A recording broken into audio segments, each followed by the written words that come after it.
Ebanim lepanecha, shalom al Israël. Ebanim lepanecha, shalom al Israël. Chaim tovim ou shalom. On est aujourd'hui vendredi le combien? Le Vav du mois de Tammuz et le 30 du mois de juin. C'est le dernier jour du mois de juin, non? Ben voilà, ça y est. On passe au mois de juillet. Mesdames, on compte sur vous pour nous protéger. Ayez pitié de nous et de nos yeux.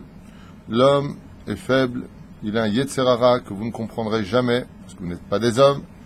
Lachen, terahamu, rahamouni, rahamouni, nahamouni, nahamouni. Bezrat Hashem, ayez pitié de nous, qu'on ne tombe pas en observant ce que la Torah nous a interdit. Aujourd'hui, on a dit vendredi, on étudiera un petit peu la paracha de la semaine, sur un sujet plus ou moins précis. Be'ezrat Hashem Yitbarach, Leilui Nishmat, Klodin, Chamisha Batoriyat Kuka, Alea Shalom, Zchuta Tegen Alenu, Shidit Palel, à la Dor Hazeh. Il y a beaucoup de bonnes nouvelles grâce à Dieu. Il y a beaucoup de mariages, Brit Milot, Bar Mitzvot, femmes enceintes. Grâce à Dieu, il y a beaucoup de bonnes nouvelles. Des gens qui viennent d'acheter des maisons, des gens qui vont bien. De l'autre côté, il y a beaucoup de nouvelles très très difficiles qui viennent à nos oreilles, malheureusement, tous les jours. Des gens très jeunes qui décèdent, des maladies. Que cette étude, Be'ezrat Hashem, nous remonte le moral, qu'on soit tous bien dans la parnassa, dans la maison, dans la famille. Chose bizarre. Quand les femmes portent le kissouille et qu'elles sont religieuses, c'est le mari qui leur demande de l'enlever. Quand c'est le mari qui est dans la Torah, c'est la femme que pas qui y soit. Des fois, c'est très méboulbal ce qui se passe en ce moment. Parashat Hashavua, bien entendu, fois Shlema pour tout le malade d'Israël. Salam. Yalla, faddal. Parashat Shavua et Parashat Chukat, comme on le sait tous. Chukat est une paracha un peu catastrophique au niveau de ce qui s'y trouve. D'abord, on y trouvera la mort de Myriam et de Aaron. On y trouvera une dispute qui va éclater, terrible pour le BR, parce que le puits de Myriam va cesser d'exister puisqu'elle est décédée. Donc on voit de là que quelqu'un qui apporte de la pudeur dans une famille est capable d'apporter, pas pour sa famille, mais pour un peuple entier, de l'eau. C'est la pudeur de Myriam qui, une fois morte, malheureusement, ne continuera pas de donner son BR. Donc c'est Moshe qui priera pour avoir ce BR. Il va se passer quelque chose que le Midrash va nous livrer. Ensuite, je viendrai m'attacher à un autre élément pour expliquer plus clairement de quoi est-ce que l'on parle dans cette paracha qui est en rapport justement avec la Chukat, c'est-à-dire Zot Chukat HaTorah. On parle ici de la Paradouma, comme on l'a expliqué hier, qui vient purifier l'homme. En quoi, Béhémet, un homme peut-il se purifier pour avoir tellement besoin de passer par toutes sortes de cérémonies religieuses et y voir plus clair? La réponse est claire, on le sait, elle est marquée dans les prophètes. Je retournerai votre cœur de pierre en cœur de chair. Ça veut dire que l'impureté par excellence, c'est quand on endurcit son cœur. Le premier homme de qui la Torah nous stipule que son cœur était dur comme de la pierre, c'est Pharaon.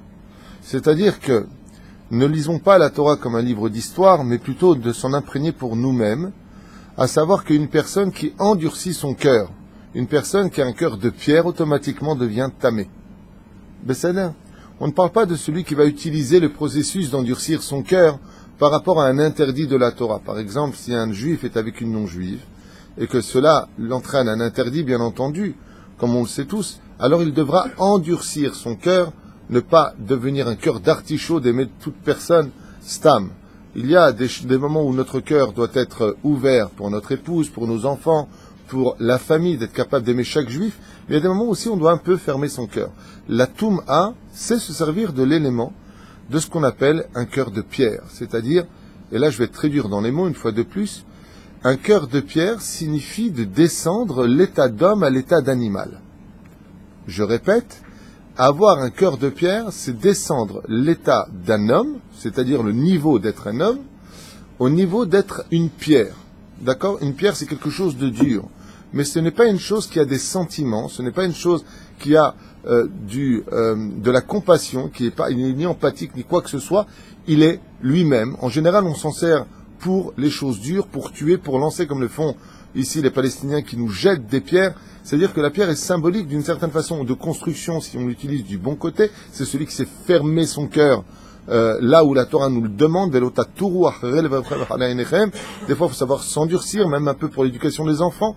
Des fois, il faut savoir un petit peu être dur pour les éduquer, pour leur faire comprendre que tout n'est pas nanaki, c'est pas comme ça, on claque des doigts, on dit Zetou et Nigmara Sipour.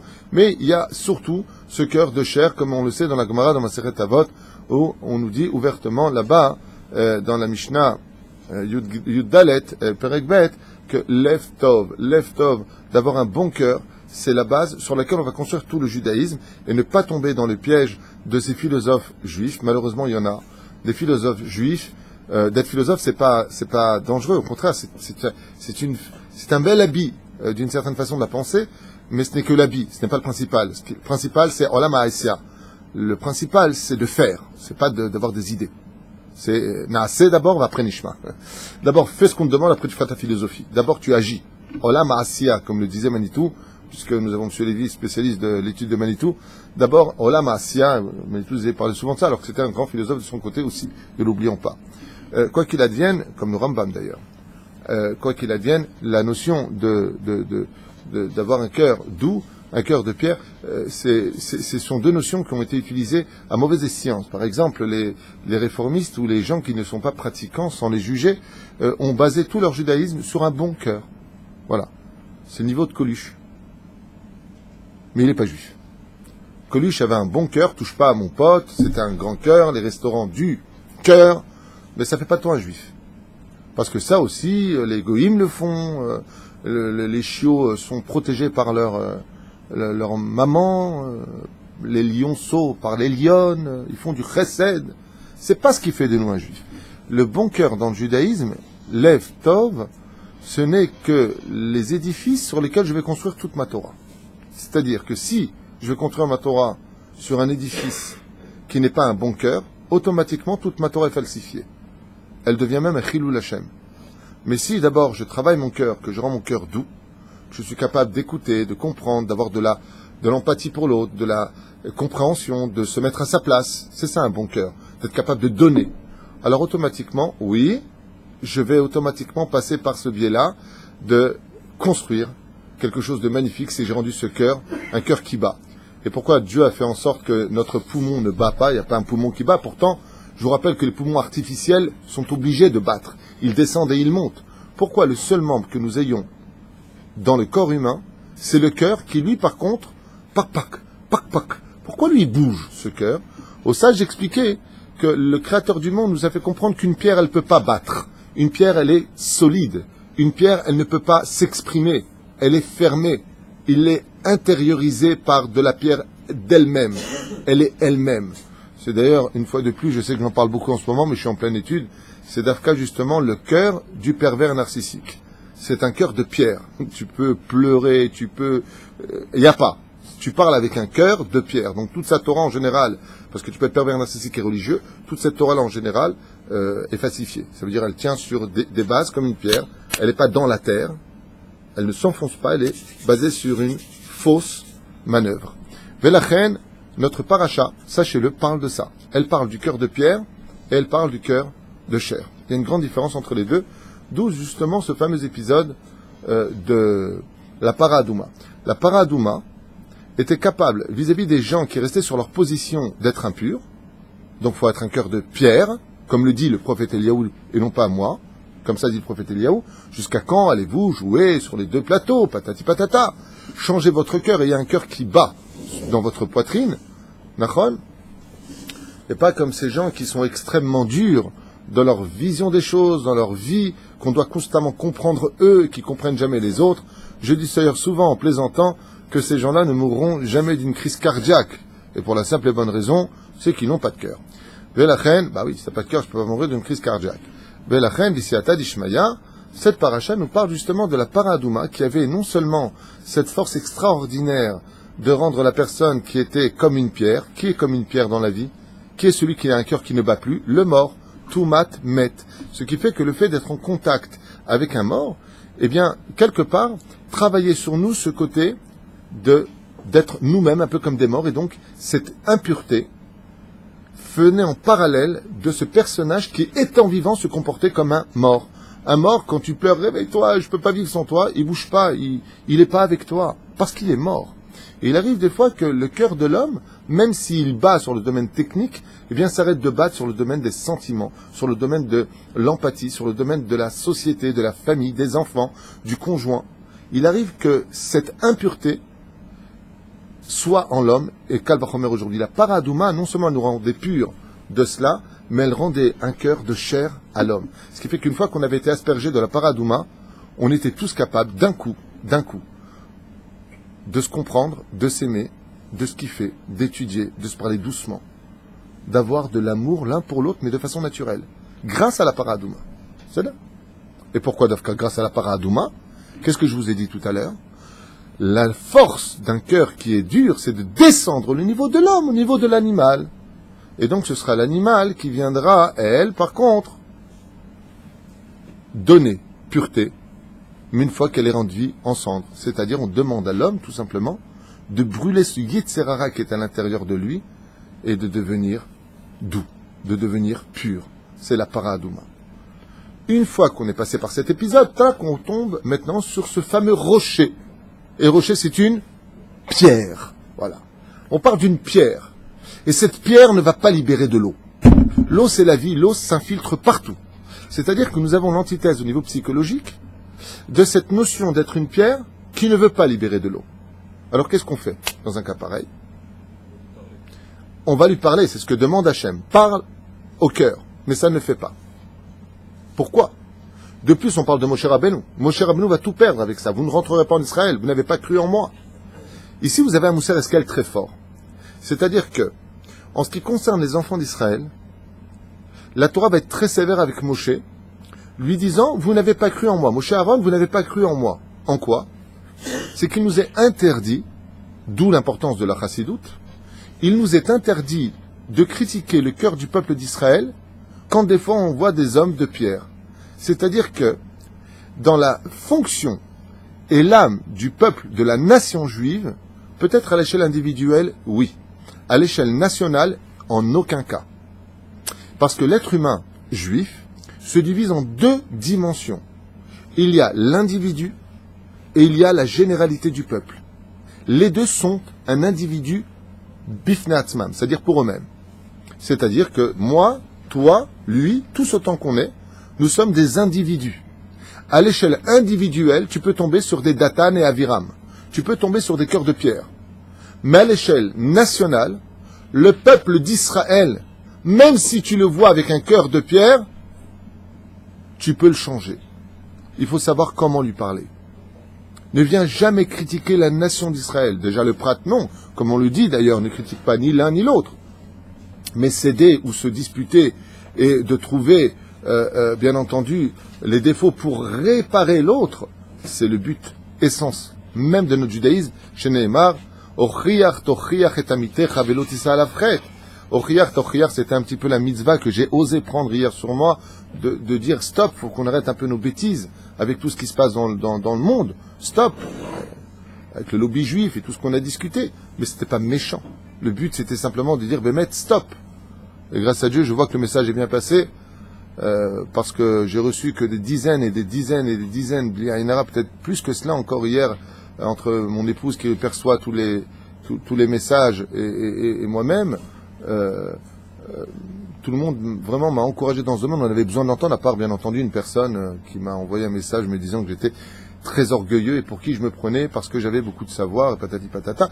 Mais non, il fallait. Il y a toujours la chel bena, hein. Il faut toujours de l'ombre pour kiffer la lumière. Donc ça ne me dérange pas du tout et chacun a le droit de penser que je suis ce que je suis ou que je ne suis pas. Cela ne me dérange pas tant que c'est mon honneur qui est mis en jeu. Mais si c'est l'honneur d'Hachem qui est mis en jeu, là, par contre, je ne me tairai pas. Velachen, le domaine dans lequel nous allons plonger, au niveau d'abord du Midrash, ensuite nous reviendrons plus clairement sur ce que nous avons dit au préalable, cette notion du cœur de pierre et du cœur de chair. מפני שירחמו בני ישראל על הצאן והבקר והזכירו אותם לפני משה שביקשו מים ריחם השם עליהם והוציא להם מים מן הסלע. Le Midrash nous dit ici que les enfants d'Israël, pourquoi est-ce qu'ils ont commencé à manquer d'eau? Parce que, étant sorti avec énormément de troupeaux, on a un klal qui dit, tu donneras à manger d'abord à tes animaux et seulement après tu te nourriras. Mais pour le boire, d'abord tu bois toi, après tu donnes à boire à ton animal, nous dit la Torah. Mais là, dans ce cas d'exception, dans le désert, avant que Myriam ne décède, ils ont donné toute l'eau en leur possession à leurs animaux qui avaient soif. Et donc, étant donné qu'ils ont eu pitié pour le côté animal, et que eux se sont retrouvés sans eau, Hachem a eu pitié d'eux, tout simplement. Hachem itgala le Moshe ou Aaron, chez Istatru be'oel moed ve'amar lahem. Moshe est intervenu chez Moshe et Aaron et leur a dit en ces termes, Atem et Sharté Hatzibur. N'oubliez pas que la grandeur d'un leader, n'oubliez pas que la grandeur d'un roi, d'un rave, c'est de servir son peuple. Non, parce que normalement, quand tu es en haut, toi tu es servi par le peuple. Ben dans le judaïsme, c'est le contraire. Quand c'est toi qui es en haut de la pyramide, quand tu es sur le trône, c'est à toi de servir le peuple. C'est toi le mécharet du peuple. C'est là. Il leur dit, qu'est-ce que vous êtes en train de vous cacher dans la tente pour le moment en train d'étudier la Torah alors que le peuple est en train de crever de soif dehors, leur a dit Hachem. Ana Moshe Hachem, Hachem Elokai. Moshe a répondu à Dieu. Pochadim anachnu me'a'am. Nous avons peur de nous confronter à ce peuple. Pourquoi? Parce que Moshe Rabbeinu a déjà eu affaire dans toutes ces stations plusieurs fois au peuple d'Israël. Et juste avant, qu'est-ce qu'on dit le peuple d'Israël? Dans la paracha des Meraglim, on était mis en Égypte, c'est un pays où s'écoulait le lait et le miel.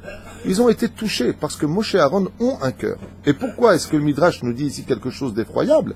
Ils ont peur d'aller se confronter au peuple d'Israël. De quoi est-ce qu'ils ont peur, Moshe et Aaron, avant de sortir? Ils ont dit, tu vois pas qu'on ne tient pas le coup, maintenant on commence à craquer avec eux? Tu vois pas qu'on commence à les critiquer? Au niveau de la nation, on ne peut pas critiquer la nation d'Israël. En aucun cas.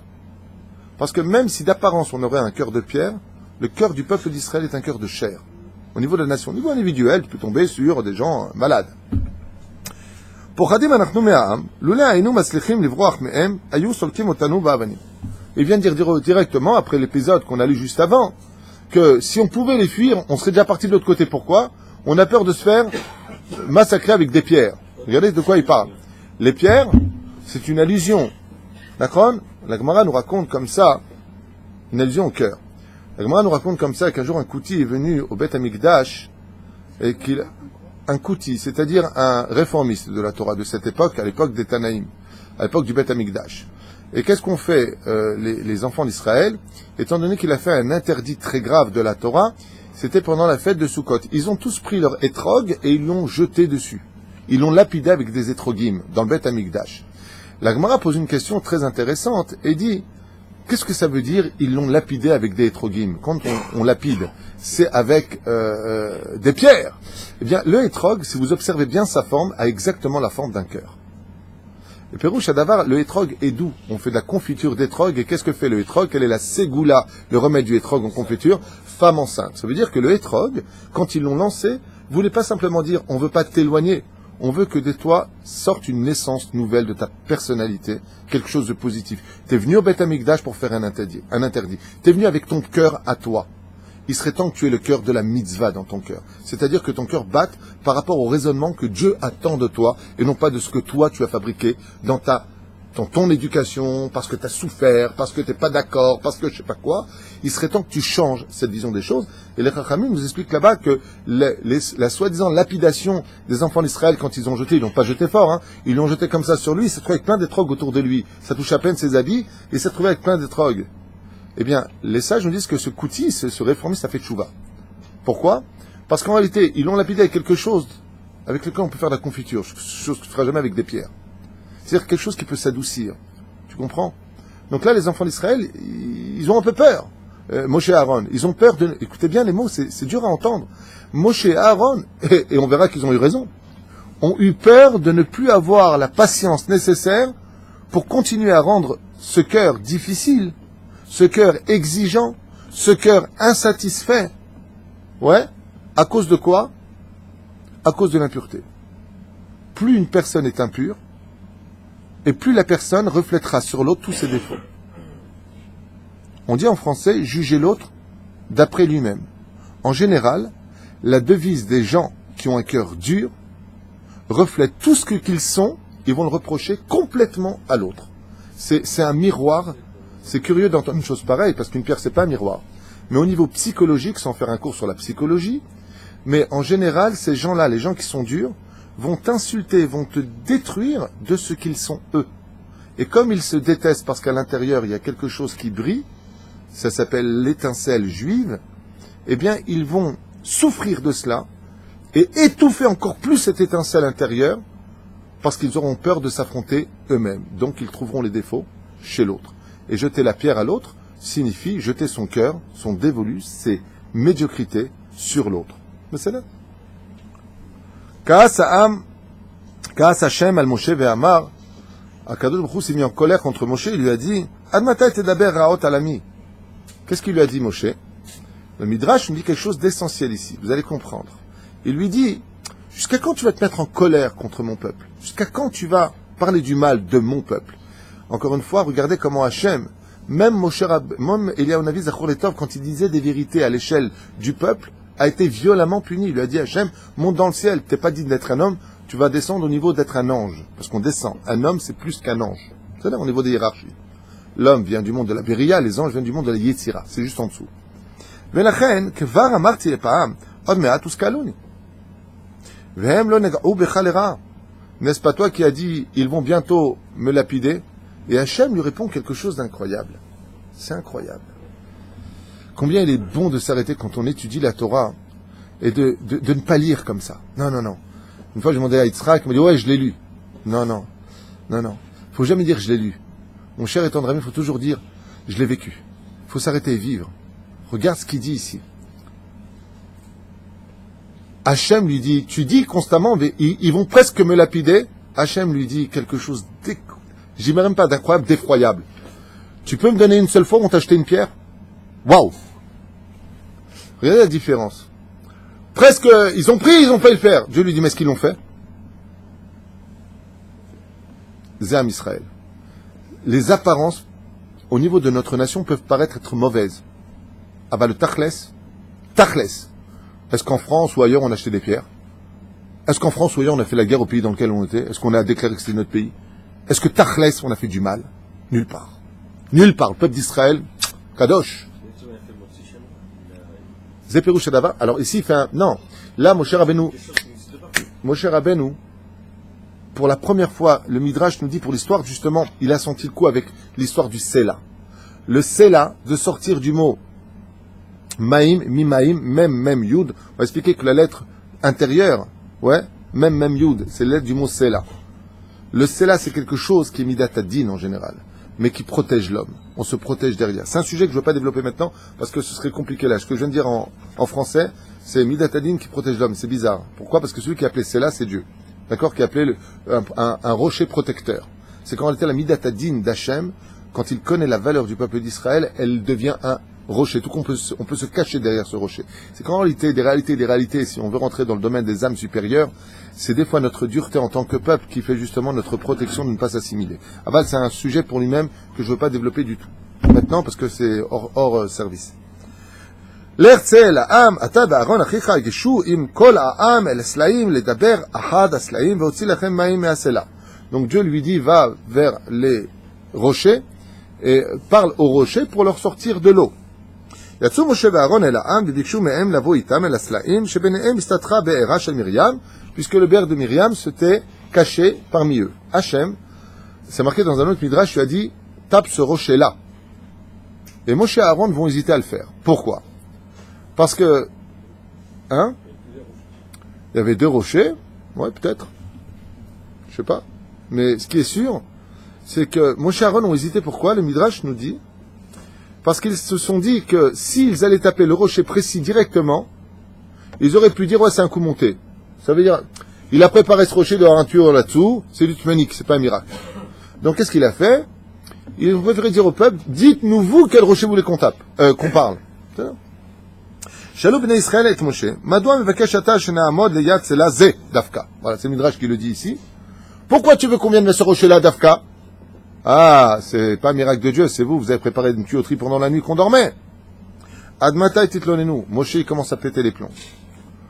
Jusqu'à quand vous allez continuer à vous plaindre? Shal Moshe et Am. En davar shemotze chen beinechem. vous n'êtes jamais content de rien.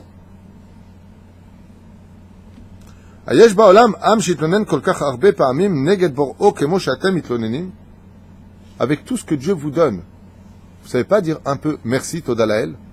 Toujours ce qui va pas, toujours ce qui manque, dit Moshe dans le Midrash. Dieu vous a promis. Dieu vous a promis de vous donner une terre de lait et de miel. Jusqu'à quand vous allez vous plaindre de cette terre? Jusqu'à quand vous allez vous plaindre de vos femmes, de vos maris? Jusqu'à quand vous allez vous plaindre de votre travail? Jusqu'à quand vous allez vous plaindre de la voiture qui est pas assez bien, ou le truc qui est pas assez bien, ou le truc qui est pas assez ceci? Jusqu'à quand? Mais à cela, il dit, ok, vous voulez pas ce rocher-là? Vous voulez lequel? Allez! Il dit, celui-là. Il dit, non, non, non, pas celui-là, celui-là. Non, non, il y a là-bas, au fond, là-bas, viens. Montre-nous que c'est là-bas qui va sortir. Shalom ben Israël et Moshe. Allons, Navi Ata. On manique chez l'anneau Ata. Il dit, hey, tu crois que tu vas nous avoir? On sait que tu es un grand prophète. Donc, un prophète, il peut savoir dans quel rocher il y a déjà de l'eau en dessous. Qu'est-ce que vous voulez, les enfants d'Israël? Tester qui? Non. Non. Alors, je vais expliquer quelque chose de fondamental. Pourquoi Hachem s'en est pris à Moshe Aaron alors que Tachlès, au niveau psychologique, ils ont raison ici? C'est que les enfants d'Israël, après avoir été très maladroits dans le fait de parler du mal d'Israël en disant c'est un pays où l'éducation est très dure, faites attention pour la Parnassa, vous restez en France ou aux États-Unis, vous inquiétez pas, on n'a pas besoin de monter. Ils ont eu ce langage. Ils ont voulu voir si Hachem était encore avec eux. Ça veut dire qu'ils ont eu peur que Moshe Aaron trafique un petit peu en disant vous inquiétez pas, Dieu est toujours avec vous, mais ils ont voulu une preuve d'Hachem. Et bizarrement, on voit que celui qui a manqué des mounas sur ce coup, c'est Moshe Aaron dans la Torah. Parce que le peuple d'Israël, en réalité, ce qu'il veut, c'est jouer papa, t'es toujours avec nous? On peut avoir une vraie preuve. Non, non, pas ce rocher. Viens, on va là-bas. Ils ont besoin d'une certitude, mais en réalité, c'était pas une plainte. Ce que je vous ai dit au niveau ça paraît être un cœur de pierre au niveau national, mais pas du tout. Ils ont besoin d'une garantie que Hachem, on a dit du mal, on a fait des bêtises, tu nous as condamnés à mourir dans le désert, mais d'accord, mais t'es toujours avec nous. C'est une maladresse. Le peuple d'Israël ne fait pas de péché en tant que peuple. Il a des maladresses, mais c'est pas des péchés. Le tachlès, c'est pas des péchés. Et la paracha en parle. Regardez la suite. Prophète, tu parles avec Dieu panim el panim. Tu sais pas à quel rocher va sortir de l'eau. Est-ce que Dieu veut vraiment nous faire un miracle? Vous voyez? C'est ça ce qu'il dit. Les enfants d'Israël, ils ont dit, est-ce que Hachem est toujours avec nous parce qu'on a déliré avant? Hachem, il nous a pas laissé tomber. El Rahum Vechanoun. Le peuple d'Israël, c'est pas qu'il demande des garanties. C'est qu'en réalité, dans cette histoire, ils ont eu honte d'avoir fait ce qu'ils ont fait. Mais c'est mal compris. יכולים לצאת מים מכל סלע. ואם יחפש אתה סלע מסוים, סימן שזוכר, אתה סלע שנותן מים. עוד מהימים שבהם הייתה צאן במדבר. Et si toi tu viens directement vers ce rocher-là, c'est qu'apparemment tu sais que c'est le rocher de Myriam, tu veux ressortir le mérite de Myriam, tu vas nous refaire sortir de l'eau, c'est bon. Mais c'est pas une preuve que Dieu est toujours avec nous, puisque c'était déjà là avant la faute. Kassalem Moshe Vetzak, Shotim Shekemotchem. Moshe s'est mis en colère et leur a dit, imbécile que vous êtes. Admatai titlonu, arrêtez de vous plaindre. Je vous rappelle que tout celui qui a des ir-urim sur le Rav finit par avoir des ir-urim sur le Créateur. Tout celui qui critique son Rav finira par critiquer le Créateur lui-même. Sheneemar vayaminu bashem uv Moshe avdo. Berov kaso shachach Moshe et tzav Hashem. Et malheureusement, Moshe va commettre une erreur fatale. Il va se mettre en colère. Et étant donné qu'il va se mettre en colère, il va oublier Bichla la raison pour laquelle il était sorti, celle d'apporter de l'eau au peuple d'Israël. Erim et Mateu veika et asbo esela. Et au lieu de parler, même si on sait qu'il a parlé au rocher, mais le rocher n'a pas voulu sortir d'eau. Une des raisons pour cela, je vous dire la vérité, c'est très profond. Le pshat, c'est tout simplement que dans la colère, le créateur du monde ne donne pas à la nature d'obéir. Celui qui se met en colère perd sa chokhma, automatiquement. Mais c'est que Moshe, sachez quelque chose de très grand ici. Moshe Rabbeinu alav shalom, quand il a entendu ce que disaient les enfants d'Israël à le mettre constamment à l'épreuve, il a eu honte. Il a eu honte des enfants d'Israël et il a eu honte de lui. Il a dit, mince, on s'est mis dans le pétrin. C'est que votre cœur ressemble à ce rocher. Vous avez un cœur de pierre. Et Moshe a fait un calcul. Il a dit, je suis prêt à tout perdre pour vous. Parce que si maintenant je parle au rocher, et que le rocher me sort de l'eau, ça veut dire que la pierre elle-même est capable de m'obéir sans aucune restriction. Alors Moshe s'est mis en colère pour faire une défaillance dans sa parole. Parce que si le rocher avait sorti de l'eau en écoutant le rabbin, et que les enfants d'Israël ne cessaient de se plaindre au même moment, ça aurait voulu dire que le rocher aurait plus de valeur qu'un cœur de pierre juif. Et ça, Moshe ne voulait pas l'écrire dans l'histoire. Velachen, Moshe a fait une défaillance. C'est-à-dire qu'il a préféré se mettre en colère pour perdre sa chorma et étant conscient que le rocher ne va pas lui obéir, en disant, bon, si un rocher va m'obéir, c'est parce que je vais le frapper. Mais aux enfants d'Israël, d'Aber, El Béné Israël, je vais leur parler. Parce que si le rocher avait obéi du premier coup, ça aurait fait une accusation vis-à-vis des 70 nations dans le ciel en disant, tu te rends compte, un rocher, une pierre dans le désert, elle obéit au rabbin, et le peuple d'Israël, il n'obéit pas à Moshe. Donc il a fait ce qu'on appelle un kal vachomer. Il a fait un anti-kitroug. Moshe s'est tout simplement suicidé pour le peuple. Je sais que je vais tout perdre. Moshe se met en colère. On dit que depuis Moshe dans l'humilité jusqu'à Hillel Azaken, Hillel s'est jamais mis en colère, Moshe se met en colère. Moshe s'est mis en colère parce que il a cherché en lui quels seraient les mots qui pourraient relever le peuple, quitte à ce que moi je meure. Et c'est ce qu'il fait ici. Parce que, tu sais, quand un homme jeûne le Shabbat parce qu'il a rêvé que ses dents tombaient, il devrait aussi jeûner le Yom Rishon parce qu'il a quand même jeûné Shabbat. C'est-à-dire qu'il arrive souvent que quand on fait quelque chose au nom d'une mitzvah, et que cette mitzvah est entachée d'un péché, comme par exemple se mettre en colère, alors malgré tout, il y a un prix à payer. C'est non. Peut-être qu'il a un peu quand même manque de confiance sur le peuple juif. C'est pour ça que Akadosh Baruch Hu, il en donne après lui. Parce que si tu avais confiance sur le peuple... Alors dans ce cas-là, on ne dirait pas de lui qu'il est le plus Néhéman de tous les bergers d'Hachem. Oui, Akadosh Baruch Hu, il est Néhéman. Je ne sais pas, il avait confiance. Non. Si c'était le cas, je te réponds, on ne dirait pas le verset Torah Tzivalanu Moshe Moracha Kiryat Yaakov. Les Parchalim ont écrit sur ce que tu viens de dire, qu'ils ont refusé d'étudier ces versets-là de peur de trouver des critiques sur Moshe Rabbeinu. Je répète, les Chachamim nous disent qu'ils ont eu peur d'étudier ces versets avec profondeur, de peur de se tromper et de donner des défauts à Moshe Rabbeinu. Parce qu'il est impensable que Moshe Rabbeinu puisse avoir des défauts qui ne soient pas en l'honneur du peuple. Moshe, quand il partira de ce monde, le Zohar l'appellera Ra'aya Me'emna, le berger fidèle. C'est-à-dire que quand on vient parler de Moshe Rabbeinu, chers amis, au niveau de la notion berger et mouton, c'est-à-dire guide et peuple, ouais, on l'appelle Ra'aya Me'emna, le berger fidèle du peuple. Ça veut dire que, justement, on vient de dire que Moshe Rabbeinu était un berger tellement fidèle au peuple d'Israël qu'il a tout fait, quitte à tout perdre lui, pour que le peuple d'Israël ne soit jamais accusé, et qu'on ne dise pas, tu te rends compte, il a parlé au rocher, il a sorti tout de suite de l'eau, mais quand il parle aux enfants d'Israël, allez étudier la Torah, arrêtez vos bêtises, ils mettent du temps pour le faire.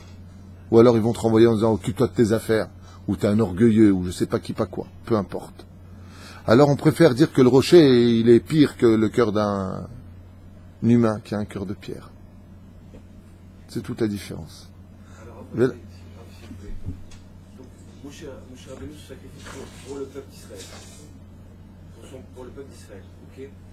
Et pour ça, lui, il a un prix à payer, il a été puni. Alors que Pinchas, il a fait pire, il a tué quelqu'un. En colère aussi. Excellente réflexion. Alors, on voit que Pinchas, lui, a été récompensé alors qu'il a carrément tué un juif, et 24 000 juifs sont morts, et le contraire. Il y a une grande différence entre demander de l'eau dans un désert qui est justifié et faire de la débauche, de coucher ensemble devant un public comme un film porno qui défilerait devant tout un peuple. Et le Zohar nous dit, effectivement, tu as raison, Dieu a de la patience pour toutes les fautes, sauf la débauche. Donc, tu as raison de le dire. Là, il punit, et là, par contre, il récompense. Le salaire de celui qui est capable d'arrêter la débauche, de dire arrêtez l'homosexualité, arrêtez de ceci, arrêtez de cela, son salaire est que Dieu lui donnera le shalom. Venatati lo beriti shalom paracha de Pinchas. C'est toute la différence entre celui qui fait le shalom dans le peuple et celui qui retire le shalom du peuple. Le fait de retirer la débauche du peuple, c'est d'apporter tout simplement le shalom. Je m'explique clairement. Ce que je vais vous dire, ce n'est pas de moi. Quand un gugus sur terre, je parle de moi, le gugus. Moi, j'ai pas de problème qu'on m'appelle l'orgueilleux, le comique, le gugus. Comme j'ai dit hier soir à mon épouse, tant qu'on m'insulte moi, ça ne me touche pas. Pourquoi ? Parce que peut-être qu'ils ont raison, peut-être qu'ils ont eu des défauts chez moi que je dois arranger. J'en sais rien, mais c'est mon honneur personnel qui est mis en cause, et ça ne me dérange pas. Là où ça me dérange, c'est si c'est l'honneur de la Torah ou d'Hachem ou du peuple. Oui, là j'interviendrai, c'est sûr. Maintenant, pourquoi je te dis ça? Tout simplement parce que dans le ciel, quand on fait des choses qui sont aussi graves que ce que font les réformistes, ce que font tous ces gens qui falsifient l'histoire de notre peuple et la Torah ancestrale qui traverse toutes les générations. Dans le ciel, il y a des choses terribles qui se préparent qu'on appelle des décrets. Quand un Gugus sur terre remet en question les choses, le créateur du monde dit « Attendez, il y a peut-être un espoir !» Bemakom she'en ish tishtadel yot ish. Si quelqu'un prend sur lui, quitte à se faire insulter, de dire « Arrêtez vos bêtises !» et qu'il prend ce risque, dans le ciel, enfin quelqu'un qui est prêt à bouger. Attendez, peut-être que ça va changer quelque chose. Le fait de faire des remontrances intelligentes aux autres arrête les décrets terribles dans le ciel. Mais c'est là. Donc c'est ce qui se passe. Pourquoi est-ce que Pinchas, dans le cas échéant, Dieu lui dit Kol hakavod, Sharkoar ce que tu as fait? Parce que c'est tout le peuple qui aurait dû être exterminé à ce moment-là. Mais Pinchas est intervenu en disant les Ma'adavar domé, c'est comme un père qui est fou de colère contre son fils parce que vraiment, cette fois-là, il a exagéré dans tous les domaines. Et là, à ce moment-là, c'est la maman qui est juste à côté qui donne une tape très forte sur la cuisse en disant « Arrête de répondre à ton père !» Alors le père, lui, se calme. Parce qu'il a vu quelqu'un faire quelque chose à sa place, défendre son honneur. La mère a tapé un coup. Pinchas, ce serait l'image de la mère qui vient et dit au peuple d'Israël « Ça suffit maintenant, hein ?» Alors Dieu, il dit « Kol hakavod, j'ai plus besoin de venir. J'ai plus besoin de me fâcher. »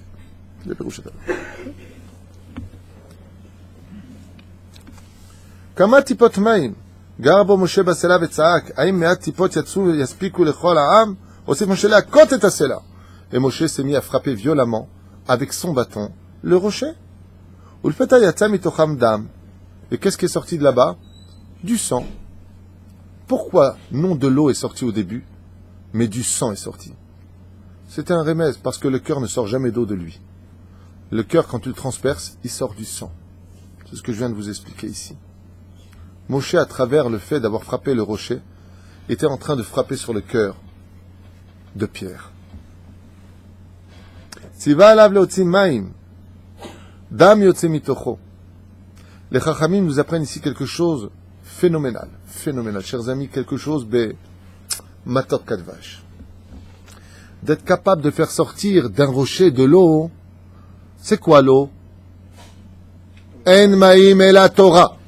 L'eau, c'est la Torah. C'est quoi le rocher, l'allusion? C'est le cœur de l'homme, qui est un cœur qui est dur et orgueilleux. De là, il y a un remède qui est fait. Que celui qui, bisiata d'Ishmaïa, veut transverser son cœur de pierre et faire sortir de lui de la douceur, devra étudier beaucoup de Torah. Alors ça contredit ce qu'on a dit. Tout à l'heure, on a dit que la base, c'est le bon cœur. Sur le bon cœur, on construit la Torah. Mais si on est né parce que des défaillances d'éducation, père qui n'était pas là, mère égoïste qui passait sa carrière avant ses enfants, ou toutes sortes de bêtises qui vont détruire la psychologie des enfants, et c'est pour ça que cette génération fait peur. La génération de nos enfants font très très peur parce que les parents sont problématiques.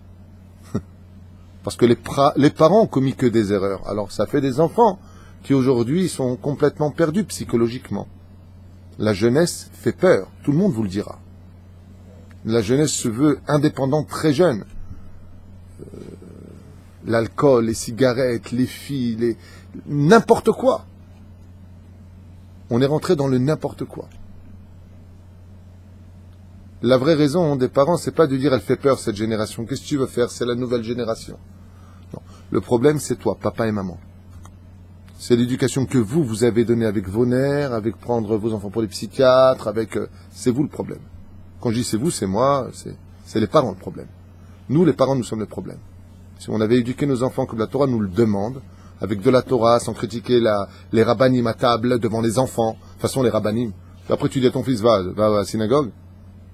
C'est là que je suis ok. Mais si on a eu un mauvais guide, on n'a pas eu des rabbanim comme il fallait. C'est pas le problème de tes gosses. Le jour où tu te réveilles, si tu as eu un mauvais guide qui t'a arnaqué toute ta vie, c'est pas le problème de tes enfants, c'est ton problème. Et la grandeur d'une personne qui est saine d'esprit, c'est celui qui sait régler ses problèmes sans les faire subir aux autres. Ça, c'est quelqu'un de grand. On a tous des problèmes. On a tous eu des histoires. Mais la grandeur des enfants passe avant nos propres problèmes. C'est pour ça qu'il faut savoir, avant de rentrer dans une maison, laisser tous ces problèmes derrière la porte. Parce qu'à la maison, les parents, c'est le soleil et la lune des enfants. S'ils ne brillent pas, s'ils ne s'aiment pas, s'ils ne kiffent pas, s'ils ne savent pas donner l'harmonie qu'il faut, qu'est-ce que tu veux que les enfants enregistrent? Tous les chachamim sont d'accord pour dire qu'un enfant, c'est qu'une cassette vierge. Ce que tu enregistreras, c'est ce qui les atteindra dans l'avenir. La reine à Adam Tzachlizer. Non. Alors écoutez bien. Pourquoi donc il sort du sang? Simplement faire allusion à cela. Parce qu'en réalité, la Torah est la seule source qui peut rendre une pierre de la chair. Il y a une très belle histoire qui m'a été envoyée par un ami, hier matin de bonne heure, qui m'a été renvoyée d'ailleurs par le Rav Gobert, que Dieu le bénisse. Alors que je lui ai dit, je connais cette histoire, je l'ai déjà écoutée, et je voudrais vous la partager parce que justement elle parle de ça, du cœur de pierre au cœur de chair. Ken Kacha. On parle d'un très très grand tzaddik qui malheureusement a subi 6 années de Shoah, qui était dans les camps de Treblinka, qui a souffert comme aucune parole ne serait capable de la définir, qui s'appelait Rabbi Gershon, j'ai peur de mal prononcer, Livman, ou Livman. Il a vécu la Shoah dans des conditions qui ont été inhumaines, avec des SS au cœur de pierre, s'ils avaient bichlal un cœur. Ses souffrances ont été si grandes. Lui qui était rentré là-bas avec toute sa yeshiva, ils avaient été emmenés dans les camps de Treblinka à souffrir une mort incommensurable. Ce qu'ont vu leurs yeux, aucun film d'horreur ne serait capable de le reproduire. Aucun. Mais par un grand miracle, il a, Baruch Hashem, été capable de sortir des camps de la mort et il est parti en France, ou s'est installé à Paris, ou en province, je ne sais pas. En tout cas, il était en France. Et une fois être remis de cette terrible situation de la Deuxième Guerre mondiale, la première chose qu'il a voulu faire, c'est créer une yeshiva. Pourquoi? Parce qu'il partait du principe que si dans ce monde, il y avait si peu de cœur, c'est tout simplement parce qu'il n'y avait pas assez de Torah. S'il y avait plus de Torah, il y aurait plus de bon cœur. En ma'im et la Torah. Seulement voilà, à cette époque-là, on est après-guerre, il n'y avait pas de notion de donation pour créer des yeshivot à cette époque, pas du tout, bien au contraire. Une grande partie des gens s'étaient assimilés, avaient fui, ne voulaient plus entendre parler du judaïsme pour certains, d'autres s'étaient renforcés. Chacun, avec son expérience, avait fabriqué d'une certaine façon l'avenir de sa propre personne et de celle de ses enfants.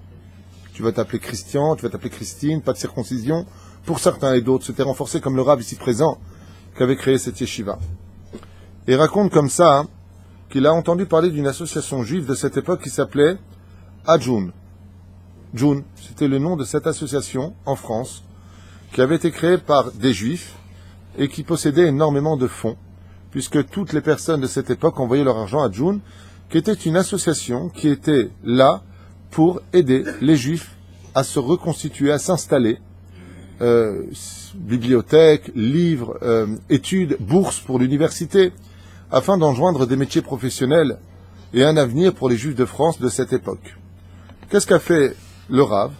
Il est parti voir donc le président et il lui a demandé tout simplement d'où venait l'argent. Il lui a dit l'argent, il vient des Juifs qui envoient leur argent chez nous.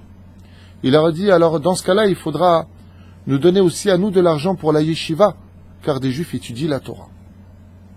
Et le président de cette association qui s'appelle June s'est mis dans un état de colère terrible. À quoi servira votre Torah? À quoi ça sert une yeshiva? À quoi ça sert toutes ces bêtises? Moi, je veux construire des hommes qui auront un métier, des hommes qui sauront quoi faire de leur vie, des hommes qui auront un titre au-dessus de la tête, et pas des hommes qui se balanceront sur une chaise à étudier des choses ancestrales qui ne servent à rien. Et dans un état de colère, il lui a dit, écoutez bien ce que je vais vous dire. Moi, après ce que j'ai vécu dans la Deuxième Guerre mondiale, le côté humain, le côté fraternel, le côté Torah, je n'y crois pas. Alors je vous demanderai de quitter mon bureau parce que vous n'aurez rien. Et il l'a salement jeté à la porte. En descendant les quelques marches sur Rav Gershon, Zecher Tzadik V'Kadosh Ivracha, descendit quelques marches et puis il a décidé de remonter. En arrivant au dalpak de la secrétaire, vous savez, au bureau de la secrétaire, il lui a dit « J'aimerais reparler au président. Est-ce que je pourrais lui parler quelques instants ?» La secrétaire se leva, alla voir le président, et le président lui cria dessus « Je ne veux même pas voir son visage, qu'il parte d'ici. » Alors il ne bougea pas du hall d'entrée. Et il lui dit « Dites-lui que je veux absolument lui parler, juste lui parler, j'attendrai pas de réponse. » Et il s'y opposa, farouchement. Alors elle lui dit « Mais dites-lui que je ne lui demanderai pas d'argent. Je veux juste lui raconter quelque chose. Et je partirai, il ne me verra plus. » Alors pour se débarrasser de lui, le président lui a fait un signe de la main. « Viens vite et repars vite. » Il lui a dit « Je voudrais vous raconter quelque chose. Moi, je suis né d'une famille religieuse et très pratiquante. Quand les SS sont rentrés dans notre ville, ils m'ont emmené moi et tous ceux qui avaient des péotes et des kippotes sur la tête. On a été jetés dans un camp. Il lui donne le nom du camp. Nous étions dans tel baraquement. Il lui donne le numéro du baraquement. Le président regarde comme ça et lui dit « Alors ?» Il lui dit « On travaillait la pierre. On travaillait pour construire et redétruire ce que l'on faisait. Leur but était de nous épuiser moralement, pour qu'on meure d'une mort lente. Mais le pire restait à venir. Une fois par jour, on nous donnait un bol de soupe, qui était tout petit, un petit bol. Mais ce n'était pas un bol de soupe. Il y avait juste un tout petit peu d'eau dedans, avec du sel, c'est tout. Ni légumes, ni pommes de terre, ni épluchures de légumes, il n'y avait rien d'autre. Seulement voilà, le jeu des SS était qu'on creuse un trou de 6 à 7 mètres de profondeur, un grand trou. Et quand venait l'heure le soir épuisé d'aller manger, ou plutôt d'aller boire ce bol avec de l'eau et du sel, eh bien, il déposait notre bol en bas du trou. Ce qui fait que nous avions des échelles pour descendre, chercher notre bol et épuiser, fouetter, humilier, détruit moralement. On devait chercher notre bol à 7 mètres de profondeur sur une échelle et on devait monter notre bol en haut. Quand on arrivait en haut, plus de 2/3 du bol était déjà renversé. Tellement on était fatigué, on avait peur de tomber. Parmi nous, dans ce camp-là, se trouvait un vieillard. Un vieillard qui attendait la mort comme la Géoula. Il voulait plus vivre. Alors moi et mes compagnons, on faisait tout pour lui donner la vie, tout. On lui faisait de le faire rire, on le faisait descendre avec nous dans les échelles, on les mettait les unes à côté des autres et on essayait de le tenir pour qu'il descende prendre son bol. Mais on n'avait pas le droit de les boire en bas. Il fallait automatiquement les remonter, sinon on était fusillés. Alors, les SS se moquaient de nous. Et ce vieillard avait réussi à monter quelques fois son bol pour le boire et rester encore un peu en vie. Jusqu'au moment où il décida d'arrêter de descendre, même si on l'aidait, car il voulait vraiment mourir. À ce moment-là, se trouvait un jeune homme parmi nous. Et lui, avec une force incroyable, quelqu'un qui avait une volonté exceptionnelle et vraiment incroyable, exemplaire, avait réussi non seulement à descendre, mais il était remonté avec 2 bols dans les mains. C'est-à-dire qu'il a réussi à monter 6 à 7 mètres sur une échelle, sans ses mains, puisqu'il tenait ces 2 bols, et sans presque renverser ne serait-ce qu'une seule goutte. Quand j'ai vu ce jeune homme en face de moi, je lui ai dit « Kol hakavod, t'es exceptionnel, tu es quelqu'un de fort. Donne un bol avant qu'il meure. » Et il m'a répondu d'une voix sèche « Ces bols sont les miens, j'ai été les chercher, s'il en veut, il a qu'à y aller. » Et il les a bu devant lui. 2 heures plus tard, ce vieillard est mort. C'est tout ce que j'avais à vous dire. À ce moment-là, le président avait des rideaux de larmes qui coulaient. Il lui a dit jusqu'à aujourd'hui, je ne sais pas comment réparer cela. Le président lui a dit, ce jeune homme dont vous parlez avec ces 2 bols, c'était moi.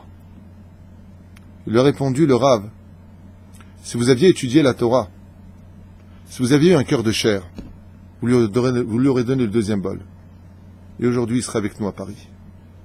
Avec nous, il serait aujourd'hui présent. Il a sorti son chèque et leur a dit, pour la Torah que je n'ai pas étudiée, pour l'eau qui n'est pas sortie de mon rocher, voici des chèques. Et sachez que votre yeshiva sera subventionné par notre association tous les mois. C'est pour Amiti Shaya. Maïm Torah, c'est l'eau de la Torah qu'on doit faire jaillir. C'est-à-dire que même si tu n'es pas d'accord avec ça, ce principe, il faut que tu aies une Torah en toi. Pour que ton cœur de pierre puisse sortir quelque chose avant qu'on te le frappe, ce cœur de pierre. N'attends pas qu'on vienne frapper ta dureté pour devenir enfin sensible. Sachez, chers amis, que les épreuves de l'homme viennent chez nous par rapport à cela. Ou pour endurcir l'homme, ou pour rendre le cœur de l'homme plus doux. Car ce qui ne tue pas, renforce. Mais que tu te renforces ou que tu t'adoucisses, il faut que ce soit l'honneur d'Hachem. Tout alpi Torah. Tout selon la Torah. Hier soir, le Rav Eliyahu Chazan m'a envoyé cette vidéo très sympathique de Torah Box. Torah Box fait un travail merveilleux. Je les encourage vraiment pour ce qu'ils font, kol hakavod. Vraiment. Bémet, je suis fier d'eux. En plus de ça, ils font des vidéos sympathiques qui donnent le sourire à beaucoup de gens. Et on m'a envoyé cette vidéo. Alors je vous raconterai cette histoire parce qu'elle est un petit peu en rapport avec ce que l'on raconte. Vous avez vu cette vidéo sur David et Sarah? Oh, il y a une vidéo comme ça qui est passée hier soir. Je l'ai regardée à 2h du matin. Je me dis pourquoi pas la raconter. Il s'agit d'un homme et d'une femme qui ont eu le mérite de se marier, passer sous la choupa, David et Sarah. Et malheureusement, après un certain temps, et n'ayant pas eu d'enfants, ils sont partis voir des médecins, des spécialistes. Et ils se sont rendus compte que David, le garçon, avait un problème et qu'il ne pourrait jamais avoir d'enfants. Sa semence était morte. C'est-à-dire qu'elle n'avait pas de vie. La semence est là, ça s'appelle en français tiré à blanc. La semence est blanche. Il n'y a pas de semence. Étant désespérée, cette femme au cœur de chair a dit à son mari, écoute, si Akadosh Baruch Hu nous a fait nous unir, c'est pas pour rien. De l'autre côté, on ne peut pas avoir d'enfants. Alors qu'est-ce qu'on fait? David lui a dit justement, adopter, qu'est-ce que tu en penses? Au moment même où il parle de l'adoption, cette femme avait, Mina Shamaïm, amené de chez elle un document, un feuillet, qui parlait de ce qui se passait en Chine, où tous les Chinois, vous savez qu'ils étaient limités pour avoir des enfants, eh bien, ils jetaient leurs filles dans les ruisseaux. C'est une histoire réelle que tout le monde connaît. Étant limités dans la production des enfants, ils prenaient, dès que c'était une fille, la jetaient. Il a dit, puisque nous, on n'arrive pas à avoir d'enfants, et que eux, ils tuent leurs enfants, ils les jettent. C'est pas une insulte sur les Chinois, regardez les informations, hein, parce que tu sais que tu as un mot, pour qui tu te prends pour juger? Toujours des imbéciles, mais bon, c'est pas grave, on n'a pas de temps à perdre. C'est un état de fait, c'est une actualité. Hein. Et donc, qu'est-ce qu'il fait? Lui, il décide d'appeler l'agence qui s'occupe justement de l'adoption des Chinoises, des petites filles, qu'ils convertiront au judaïsme pour les amener, Bezrat Hashem, en Israël, et leur donner une éducation, de l'amour et un foyer, puisqu'ils ne pouvaient pas avoir d'enfants. Et voilà que Mina Shamaïm, alors que le dossier est en train de se mettre en application, que eux payent le dossier, comme quoi que dit Rabbi Nachman de Breslev, c'est une vraie histoire, hein, n'écoute jamais les médecins. Que Dieu repose l'âme de la belle-sœur du rabbinon. Le rabbinon, vous le connaissez tous, c'est le mashgiach du kollel, c'est mon secrétaire, celui qui travaille avec moi. Ça, alors Anil Velo Alechem, belle-sœur a eu un petit problème, elle est rentrée à l'hôpital, elle est partie hier soir, al Bet Olama, sans aucune raison valable. La seule raison valable qu'on ait trouvée, c'est tout simplement qu'ils lui ont dit qu'elle avait une pneumonie alors qu'elle n'avait pas une pneumonie, qu'ils lui ont donné une dose de médicaments, tout simplement, qui l'a tuée. Voilà. Pensant que c'était une pneumonie. Comme dit Rabbi Nachman, si la maladie n'arrive pas à t'avoir, c'est les médecins qui te finiront. C'est pas de moi, c'est Rabbi Nachman. Hein. Mon père, pareil, il est parti de ce monde tué par les médecins. En France. Tué par les médecins. C'est les médecins même qui l'ont dit. Ils l'ont fini. Allez, médicaments, allez, médicaments, allez, médicaments, allez, médicaments, les médicaments. Et quand l'autre, mon frère, pareil, j'ai eu un petit frère qui a eu le mérite de naître. Il a été tué en France à l'hôpital. Pourquoi? Le médecin s'est trompé de biberon. Ils sont trompés. Il y a un médicament dans le biberon, il y en a l'autre. Et de l'autre côté, ils font du bon travail. On n'a pas le droit de vivre dans une ville où il n'y a pas de médecin. Alors, en tout cas, eux, ils avaient un meilleur médecin. Refait Cholbassan Flasot. Ce que disent les médecins, dit Rabbi Nachman, c'est tu l'écoutes, mais tu ne leur donnes pas de crédit. Sinon, ça va se réaliser. Et ce couple, qui était un couple au cœur de chair, et non pas au cœur de pierre, eh bien, ont décidé de ne pas donner crédit. Ils ont dit, si Dieu il veut qu'il y ait de la semence ou pas, on aura des enfants. Voilà que quand ils lancent leur projet d'adoption, la femme a du retard dans ses règles. Et là, elle n'est pas en règle. Elle attend, le temps passe, et puis voilà qu'elle fait une bdika. Et là, elle a un choc. Elle a un choc extraordinaire. Elle a un choc où elle rentre à la maison, on se jette dans les bras de son mari et lui dit « Chérie, je suis enceinte. Et tu connais pas la meilleure. On a 2 enfants. Il y a 2 bébés. » Elle a tardé pour faire l'abdika parce qu'elle ne s'y attendait pas. Waouh, vous savez que les programmes d'adoption prennent du temps. Et voilà qu'au 4e mois, elle apprend que non seulement elle a 2 enfants, mais c'est 2 petites filles qui arrivent. Alors à ce moment-là, Sarah se retourne vers son mari et lui dit « Tu sais, je voudrais te parler d'un sujet, quoi. J'ai jamais été maman jusqu'à aujourd'hui, on va avoir 2 enfants et on a fait une adoption pour 2 enfants. Ça fait 4 enfants. Non, autant pour moi. Ils voulaient adopter une seule petite fille chinoise. Au début 2, après c'était 1. J'ai écouté qu'une seule fois à 2 heures du matin, donc il peut m'arriver de faire des oublis. Là, je vais déjà en avoir 2, donc en prendre une en plus dans l'adoption, c'est peut-être pas ce qu'il y a de mieux à faire. Parce que 2, c'est dur pour toi et moi, mais 3, je ne sais pas si je vais y arriver. Et en fin de compte, d'un commun accord, il rappelle l'agence et leur dit qu'il demande à annuler le dossier d'adoption. Le matin se faisant, le soir arrive, des complications arrivent dans le ventre de la femme, lo alen velo alechem, et ils vont le soir même à l'hôpital. Et là, les médecins annoncent qu'il y a un problème avec un des fœtus. Je vous fais ça en 2 mots. Ils sont obligés de faire tomber un fœtus, c'est-à-dire un des 2 enfants, une des 2 jumelles. Et c'est ce qui se passera. Un seul restera dans le ventre et l'autre partira. Ils sont revenus à la maison et se sont dit, je crois que c'est en rapport avec le fait qu'on avait promis d'adopter une petite enfant, de la convertir, lui donner de l'amour et que maintenant Dieu nous a punis. La femme dit, écoute, moi, je m'étais fait à l'idée d'en avoir 2. Il y en a une qui est partie, Mina Shamaim. Mais au moins on en a une. Rappelle l'agence et dis-leur qu'on veut toujours l'enfant. Et voilà que là-bas, étant allé sur place, le médecin de l'adoption, vous savez que pour adopter, il faut faire un dossier de santé des parents, pour voir s'il y a un problème ou pas de problème.